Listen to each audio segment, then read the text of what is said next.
अन्न व औषध प्रशासन नाशिक यांनी गुटखा व प्रतिबंधित पदार्थाविरुद्ध मोहीम सुरू केलेली असून त्याचाच भाग म्हणून या कार्यालयातील अन्न सुरक्षा अधिकारी श्री योगेश देशमुख यांनी जिल्ह्यातील सीमावर्ती भागात तालुका पेठ येथे पाळत ठेवली व पोलिसांशी संपर्क साधला असता दिनांक 1 जानेवारी 2025 रोजी पहाटे 3 वाजता कोर्टबी घाटात वाहन क्रमांक MH14 KA 2185 हे वाहन संशयास्पद स्थितीत असल्याने पेठ पोलिसांनी थांबवले असता सदर वाहनात इतर मालासमवेत काही तंबाखूच्या गोण्या आढळून आल्याने त्यांनी सदर वाहन पेठ पोलीस स्टेशन येथे आणले। त्या ठिकाणी अन्न सुरक्षा अधिकारी देशमुख यांनी सदरच्या तंबाखूच्या साठ्याची पाहणी केली असता सदर साठा हा सुगंधित तंबाखूचा असल्याचे निष्पन्न झाल्याने देशमुख यांनी वाहनातील हजर व्यक्तींची चौकशी केली।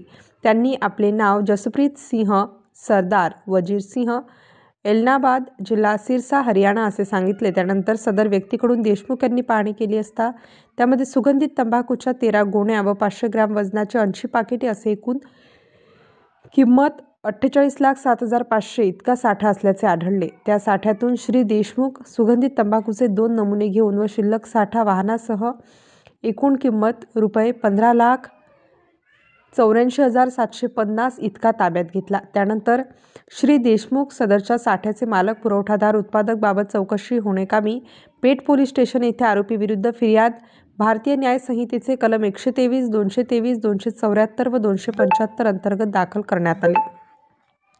सदरची कार्यवाही अन्न सुरक्षा अधिकारी योगेश देशमुख यांनी ही कार्यवाही अन्न व औषध प्रशासन नाशिक विभागाचे सह आयुक्त अन्न म.ना. चौधरी, सहाय्यक आयुक्त अन्न विवेक पाटील यांच्या मार्गदर्शनाखाली घेण्यात आली। स्टार न्यूजसाठी मोहसिन पठाण, नाशिक।